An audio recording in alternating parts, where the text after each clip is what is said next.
ચલો, તમારે ગોલી અરીસા માટે જે કિરણાવલી અથવા તો કિરણાકૃતિ દોરવાની છે, તો એની આકૃતિઓ ઘરેથી આવી દોરી લાવવાની છે. એમાં સ્કેલ લઈને પહેલાં ઉપરથી થોડી જગ્યા છોડશો અને સ્કેલ લઈને આ બાજુ લગભગ 7 સેન્ટીમીટરની લાઈન અને આ બાજુ પણ એટલી જ 7 સેન્ટીમીટરની લાઈન ડ્રો કરશો. 7 કે 8 સેન્ટીમીટર. આ આપણી મુખ્ય અક્ષ બની છે.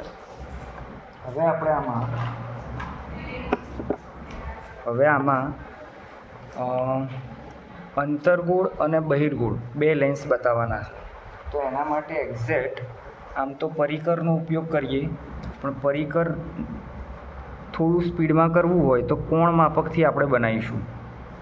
તો આ કોણ માપકને અહીંયા મૂકીને, જ્યાં મૂકવું હોય ત્યાં અહીંયા આ રીતે મૂકીને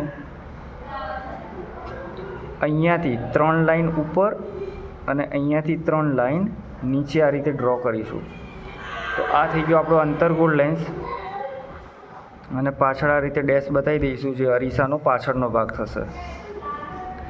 આ જે બિંદુ થશે એનું મુખ્ય કેન્દ્ર P.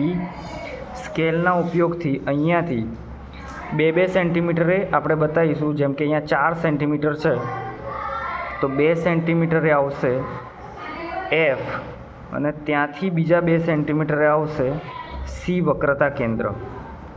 ઓકે, તો આ રીતે અંતર્ગોળ માટે બતાવવાનું રહેશે અને આ જ રીતે બહિર્ગોળ માટે બતાવવાનું રહેશે. બહિર્ગોળમાં કોણ માપકને આ રીતે મૂકીશું, થોડી અહીંયા સ્પેસ રાખીશું. બરાબર. તો અહીંયાથી 3 લાઈન ઉપર અને 3 લાઈન નીચે.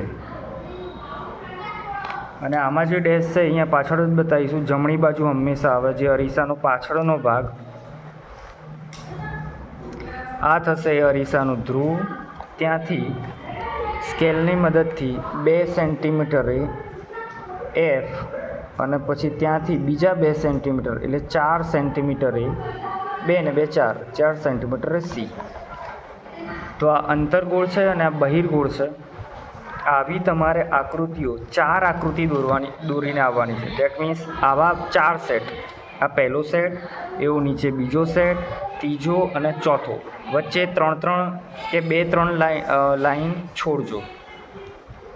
બરાબર. તો આ રીતે તમે ઘરેથી ડ્રો કરીને આવશો એટલે આપણું કામ થોડુંક ફટાફટ થાય. હવે આમાં બીજું કંઈ કરવાનું નથી. આવી ફરીથી કહું છું, આવી કેટલી 4 થશે. એટલે અંતર્ગોળની આવી 4 અને બહિર્ગોળની કુલ 4 થવી જોઈએ.